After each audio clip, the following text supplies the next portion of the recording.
नमस्कार, आप देख रहे हैं पदबेस 24/7 कृष्णा संडे के साथ। चलिए बुलेटिन की शुरुआत करते हैं आज की हेडलाइंस से।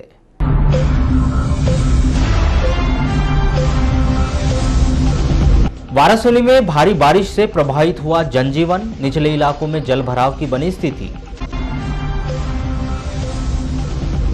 नो एंट्री हटाने के आदेश, शहर के भीतर 24 घंटा प्रवेश कर सकेंगे भारी वाहन। अब खबरें विस्तार से। मुख्य चिकित्सा एवं स्वास्थ्य अधिकारी डॉक्टर मनोज पांडे से प्राप्त जानकारी के अनुसार 7 अगस्त को देर रात में आईसीएमआर लैब जबलपुर से प्राप्त रिपोर्ट के अनुसार बालाघाट जिले में 2 और मरीजों के सैंपल कोरोना पॉजिटिव पाए गए। यह दोनों मरीज पति पत्नी हैं और लालबरा तहसील के ग्राम कौड़िया के हैं और वे सिवनी से आए। इन दोनों मरीजों को उपचार के लिए आईटीआई के पीछे बूढ़ी बालाघाट में बनाए गए कोविड अस्पताल में भर्ती करा दिया गया। इस प्रकार बालाघाट जिले में अब तक कुल 161 मरीज कोरोना पॉजिटिव पाए गए हैं। शासन के प्रोटोकॉल के अनुसार इनमें से 130 मरीज ठीक होकर अपने घर जा चुके हैं और 31 मरीजों का उपचार किया जा रहा है। शहर के वार्ड नंबर 1 ढीमरटोला में बीते दिनों सफाई के अभाव के कारण पीलिया से एक ही परिवार के 3 लोगों की मौत हो गई थी। बावजूद इसके कि नगरपालिका और जिम्मेदार सफाई पर ध्यान नहीं दे रहे हैं। इस विषय में जब हमने ढीमरटोला के लोगों से चर्चा की तो कुछ एक को छोड़कर अधिकांश ने यही जवाब दिया कि वार्ड की ओर नगरपालिका का ध्यान ही नहीं है, सफाई नहीं होती, गंदगी की समस्या जस की तस बनी हुई है। साफ तो सही है, साफ सफाई में भी सब ठीक है, ठीक ठाक है। दवाई में छिड़काव होता है कि नहीं? होता है। मतलब स्थिति अभी ठीक है। हाँ, आते हैं लेकिन बहुत कम लोग आते हैं।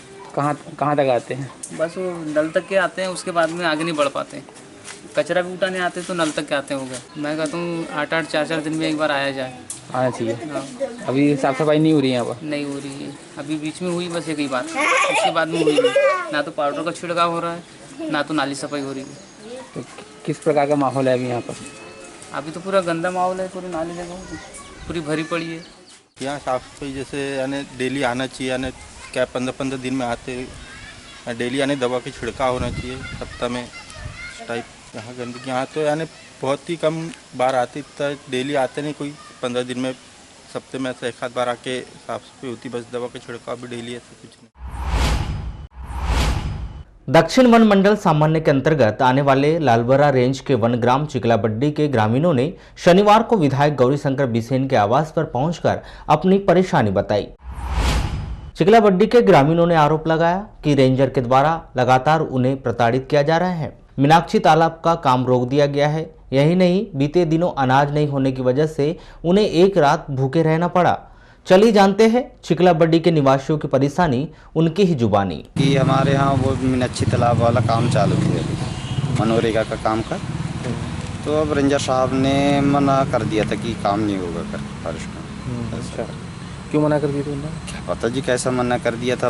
पहले पूर्व में तो काम चालू थे, इसी वर्ष उन्होंने मना कर दिया था, आधा काम रुक गया था। तो कब से बंद पड़ा हुआ आप लोगों का? ये 1 महीना हो गया। 1 महीना हो गया। हाँ। फिर अब तो आपने पूछे नहीं कि अधिकारियों से क्यों बंद कर दिया? क्या है, पहले पूर्व पूछे नहीं थे यार, वैसे काम चालू करते थे तो ये ना बोल रह गए हम लोग कि फॉरेस्ट वाले को पूछे नहीं इस बार। अच्छा, ये बताइए क्या कब से करते आ रहे थे वहाँ पे? वो जब से पंचायत से काम चालू होते हैं उस बार से 10 साल हो गए। क्या समस्या जा रही थी? अब क्या है, काम अब लॉकडाउन के चलते हुए काम नहीं मिलने लगा, तो अब मैंने कहा चलो भाई थोड़ी सी हल कोई भी समस्या लेके डीएफओ साहब के यहाँ, चाहे गौरी साहब के यहाँ। रेंजर साहब तो ऐसी परेशानी करता है, देखो बैगे जनजाति के लोग हैं तो ही समाज के हैं, डर बैगे वहाँ। अब काम धंधे वगैरह परेशानी जा रहा है कि अब कैसे पले। हम गाड़ी के लिए, धान पिसाने के लिए जब गाड़ी के लिए बोले तो रेंजर साहब हम लोगों को मना ही किया था कि गाड़ी नहीं जाने दे रहा था अंदर। और हम लोगों के पास क्या चावल नहीं था खाने के लिए। 50 किलो चावल फिर दूसरे भाई के पास से हम ले जाके खाए। रेंजर साहब हमको मना ही कर था कि ना गाड़ी अंदर नहीं जाने दे रहा था। हमारे पास क्या है कि चावल चूर नहीं थे तो चावल के लिए फिर बोले तो अभी हमारा लालबरा वाला छोटू भाईजान ने इनके पास से 50 किलो चावल ले के खाए। एक रात ऐसा भूखे थे साहब। क्यों भूखे थे? बाल बच्चे, चावल नहीं था साहब।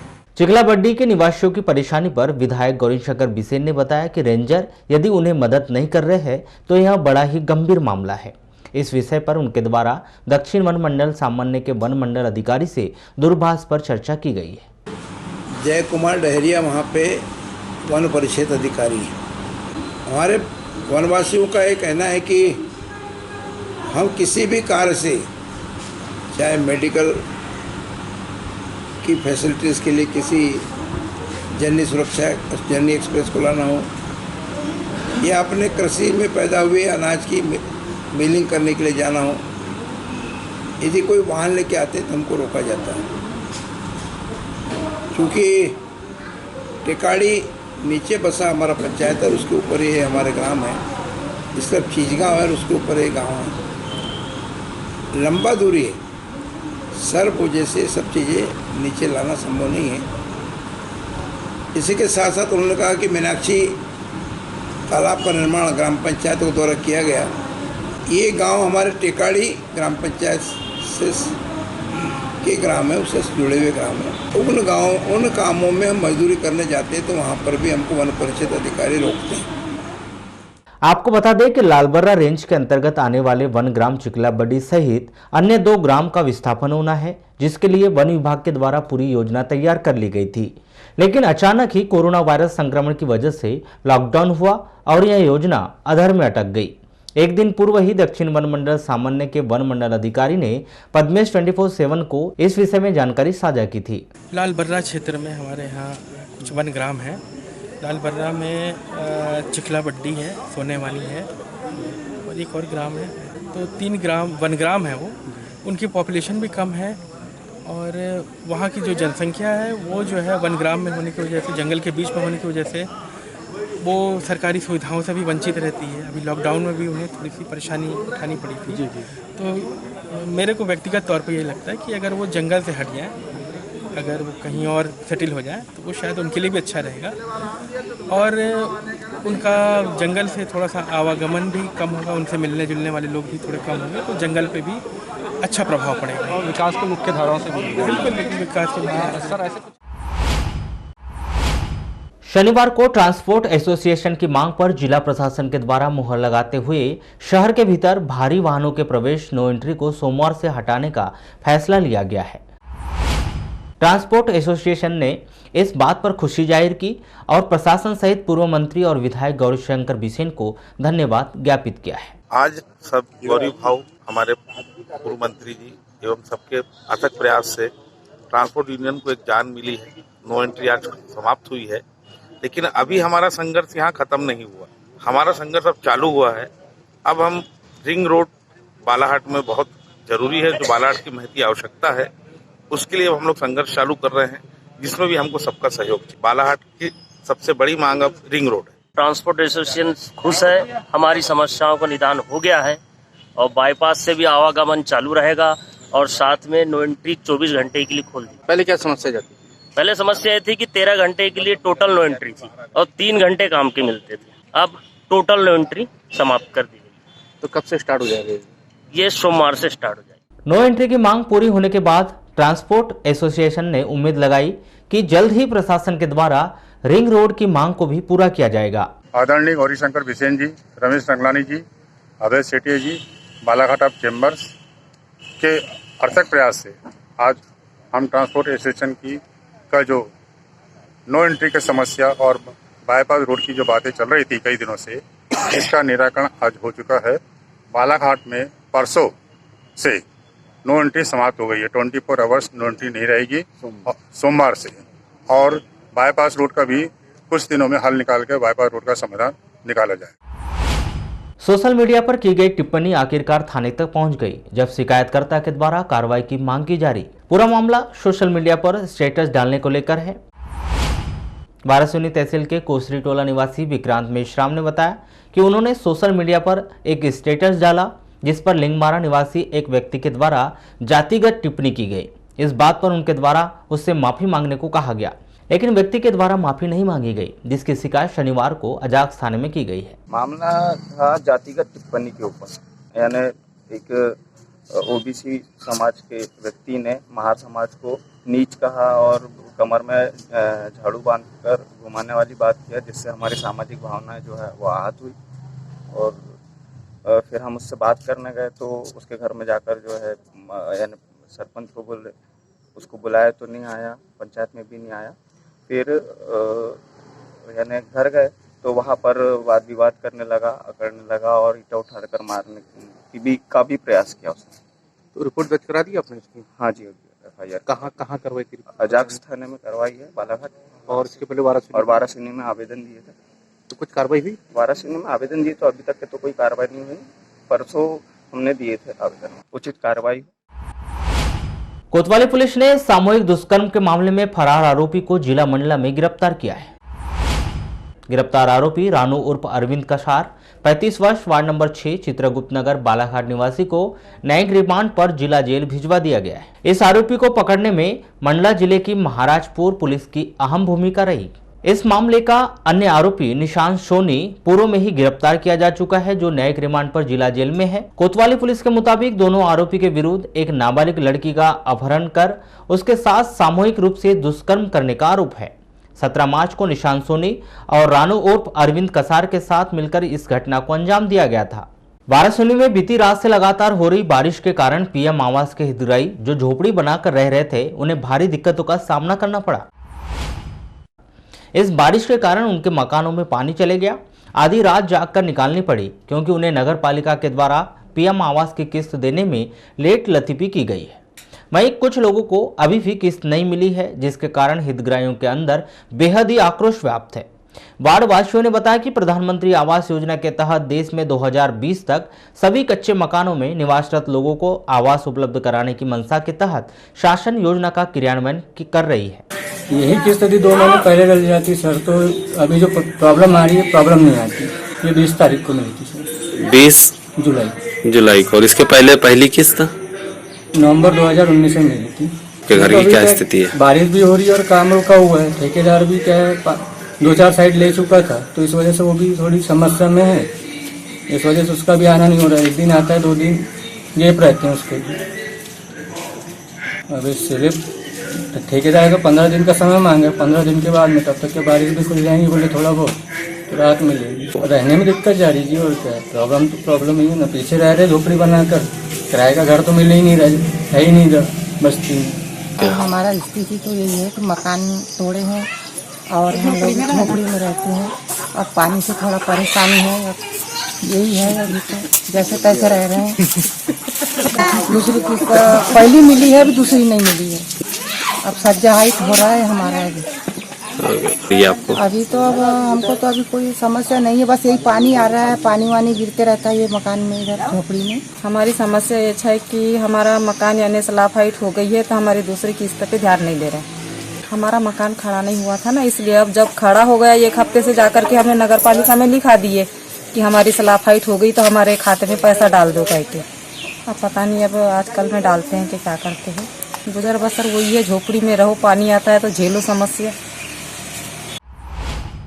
एक और देश में किसानों को आत्मनिर्भर बनाने के लिए शासन प्रशासन की ओर से बड़े बड़े दावे किए जा रहे हैं, तो वहीं कोरोना संक्रमण के चलते लॉकडाउन में परिवहन की अनुमति न मिलने से मौसमी फल नींबू की खेती करने वाले किसानों पर पहाड़ टूट पड़ा है। आलम यह है कि लॉकडाउन के दौरान बाहरी व्यापारियों से संपर्क स्थापित न होने के कारण नींबू के दाम बेहद ही कम हो गए, जिससे बड़ी मात्रा में नींबू की पैदावार करने वाले कृषकों को लाखों रुपयों का घाटा सहन करना पड़ रहा है। यह मामला नगर मुख्यालय से सटे ग्राम पंचायत मानपुर में स्थित जिले के सबसे बड़े नींबू के बाग का है, जहां पर वर्तमान समय में बाहरी परिवहन की व्यवस्था न होने एवं बड़ी मंडियों के बंद होने के कारण लगभग 100 क्विंटल नींबू खराब हो चुका है। हम लोग जब यहाँ 4-5 में जब आए, उसके बाद में यहाँ पर हमने 7-8 से लेकर 9-10 तक मतलब जैसे जमीन की रजिस्ट्री करते गए वैसे लगा। कोई हमारा पैतृक तो कोई है ही नहीं यहाँ पर। कैसे मन में आया नींबू का? नींबू का इसलिए आया कि हम 2-3 में राजीव गांधी मिशन के तहत मतलब ट्रेंडिंग में गए थे। वाराणसी भी गए, जबलपुर भी गए, भोपाल भी गए। जब दिग्गी का ज़माना था, मतलब राज उसी का था, दिग्गी राजा। तो वो उस समय में जो सरकार थी दिग्गी राजा की, वो औषधि को बालाघाट जिले में सबसे ज़्यादा ये दी थी, क्योंकि बैहर में भी औषधि, मुसली है, कलियार, ये कई प्रकार की औषधि बैहर और आपकी चिखला बड्डी नए गांव में। तो हम लोगों को हमने बोले साहब सब लोग ट्रेंडिंग में जाते हैं, ये भी अच्छा होता है वो भी होता है। हमने कहा साहब हमको ये बताइए। उन्नतशील कृषक व वरिष्ठ कांग्रेसी हरलाल देशमुख के द्वारा 5 एकड़ के रकबे में कड़ी मेहनत व लगन से नींबू का बाग विकसित किया गया, जिससे प्रतिवर्ष उन्हें लाखों रुपए की आमदनी होती है। लेकिन इस वर्ष कोरोना संकट काल में नींबू की खेती बर्बादी के कगार पर पहुंच गई। आसो तो उसका मई जून के बाद में पूरा माल पड़ा, आपने देखे, माल बताने का तो कुछ है नहीं मेरे को। तो आज भी नींबू कम से कम 125 कुंटल से 150 कुंटल के बीच में, 25-30 कुंटल तो 50 कुंटल तो नीचे पड़ा, आपने जो देखे है ना, हर पेड़ के पास पड़ा हुआ है। तो मेरा ये है कि अगर लॉकडाउन जो हुआ, ये कपड़ा दुकान के लिए खुल गया, मेडिकल के लिए खुला और दूसरे स्थानों के लिए जो खुले, वैसे सब्जी मंडी के भी अगर मार्केट भलाई उनको मास्क लगा के खरीदी बिक्री हो, बट इन्हें हाथ ठेले में बेचो। तो आप बताइए, हम तो यहाँ से बालाघाट भेजेंगे, 10 रेजा तोड़ रही है, 1500 रुपये लग गए उनका रेज। अब 1 कुंटल 1.5 कुंटल को हम बालाघाट भेजाएंगे, लगेज लगा जी। अब 1500 रुपये का नींबू 2000 में बिक रहा है लगेज हमारा भाड़ा। कृषक हरलाल देशमुख ने बताया कि उनके बाग से निकलने वाले नींबुओं को वे प्रतिवर्ष 40 से 60 रुपए प्रति किलो के भाव से बेचा करते हैं। लेकिन इस वर्ष जब से लॉकडाउन लगा है, तब से नींबू की कीमत में तेजी से गिरावट आई। वर्तमान समय में 10 से 15 रुपए प्रति किलो के भाव से नींबू खरीदा जा रहा है, जिससे लाखों रुपए का उन्हें नुकसान उठाना पड़ रहा है। बगीचे में किसान को क्या क्या मिलना चाहिए, किसान को क्या क्या चीज़ की जरूरत पड़ती है, वो जलियार साहब ने बोले आप ऐसे लगाओ, फिर उसको सागौन लगाओ, फिर नींबू लगाओ। मगर क्या है, अब सब समय बदलते जाता है। छोटा वाला जो बालक है उसी की देन है, और बड़ा वाला भी देखता है, ऐसी बात नहीं कि नहीं देखता। मगर इसके पीछे नींबू हर साल फल देगा, ऐसी बात नहीं है। मगर उसका नीचे का जाला जो होता है जड़ों के पास का, वो निकालना पड़ता है। और साल में 10 साल के भी बाद में साल में 2-3 बार गोबर की खाद डालना पड़ेगा आपको। तो अभी क्या परेशानी है? जैसे अभी परेशानी है लॉकडाउन होने के बाद से। लॉकडाउन होने के बाद से तो ये हुआ कि जो नींबू 40 रुपया किलो, 50 रुपया, 70 रुपया बिक रहा था, वो 15 रुपया में बिका है, मतलब मई जून में जी। अभी तो 10 रुपया हो गया। न गाड़ी बिहार जाती न दिल्ली जाती है। बालाघाट का माल, जो बैहर और लांजी का माल सब जमा होता है बालाघाट में, और हम लोग कम से कम उसको 100-125 कुंटल छोटा वाला बालक हर साल देता है। 2 दिन पहले कटंगी सामुदायिक स्वास्थ्य केंद्र के अंतर्गत कार्यरत आशा कार्यकर्ता को इलाज के लिए नागपुर ले जाया गया, जहां उसकी कोविड रिपोर्ट पॉजिटिव आई। इसके बाद कटंगी स्वास्थ्य विभाग में हड़कंप मच गया। आनन फानन में जिस लैब में उसके द्वारा ब्लड सैंपल की जांच करवाई गई थी, उसे सील कर दिया गया। यही नहीं, एक अस्पताल को भी कुछ दिनों के लिए सील किया गया। उसके संपर्क में आने वाले आधा सैकड़ा लोगों के सैंपल लिए गए। दूरभाष पर चर्चा के दौरान कटंगी के बीएमओ डॉक्टर पंकज दुबे ने बताया कि इस बात की जांच की जा रही है कि आखिर आशा कार्यकर्ता कैसे पॉजिटिव हो गई। शुक्रवार को 35 और शनिवार को लगभग 1 दर्जन लोगों के जांच सैंपल लिए गए हैं, जिनकी रिपोर्ट रविवार और सोमवार तक आएगी। अब सभी की रिपोर्ट आने का इंतजार किया जा रहा है।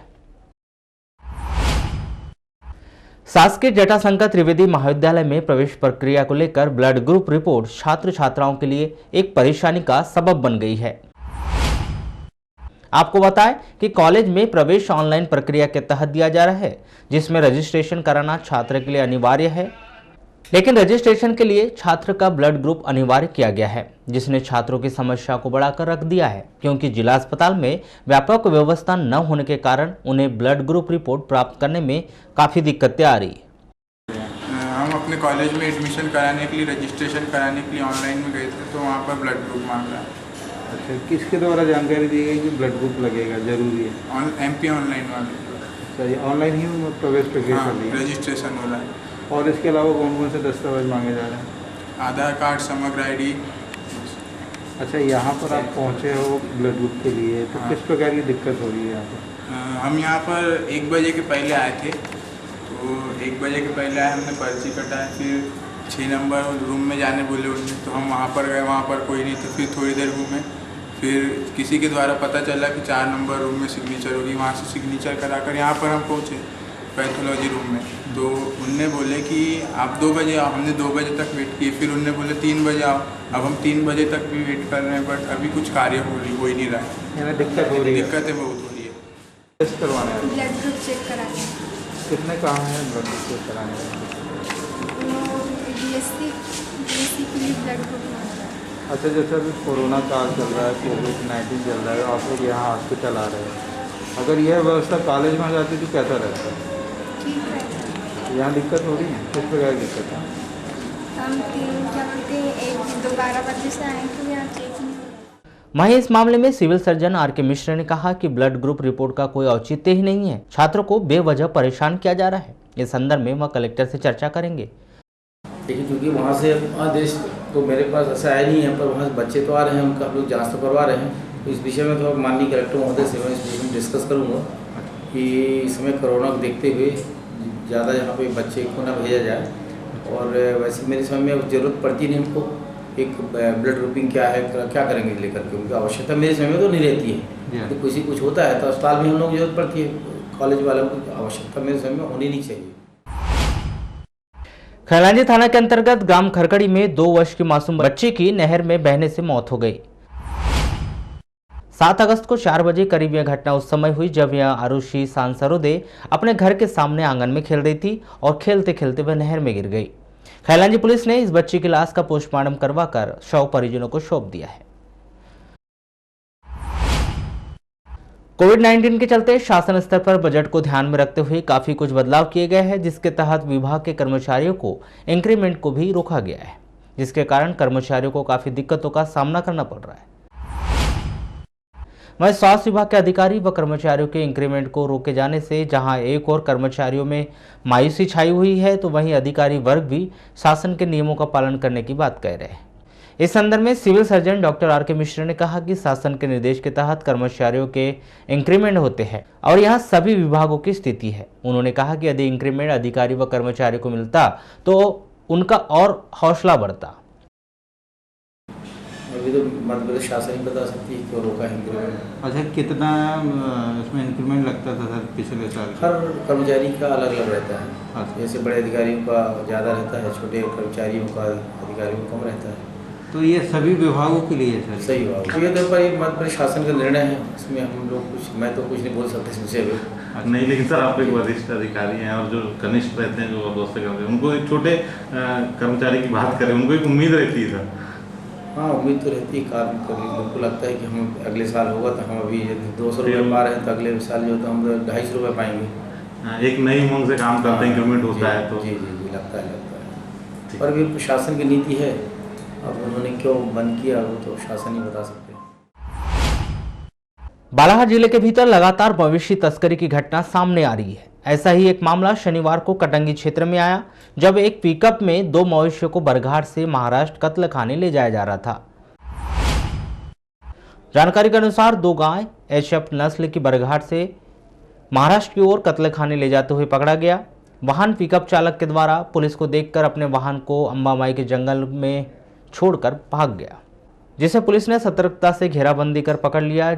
इसमें चालक शिव कहार वार्ड नंबर 11 कटंगी निवासी को गिरफ्तार कर लिया गया है एवं वाहन को पुलिस थाने में खड़ा करवाकर एवं दोनों गाय गौशाला के सुपुर्द कर दिया गया।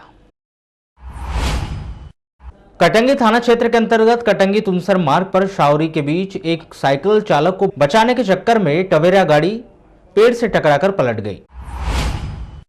गाड़ी में सवार 12 लोगों में से 4 लोगों की हालत गंभीर है, जिन्हें उपचार हेतु जिला चिकित्सालय बालाघाट रेफर किया गया। अन्य 8 लोगों को प्राथमिक इलाज करके अपने घर भेज दिया गया। यह सभी लोग अपने गांव से खेत में काम करने के लिए गए थे।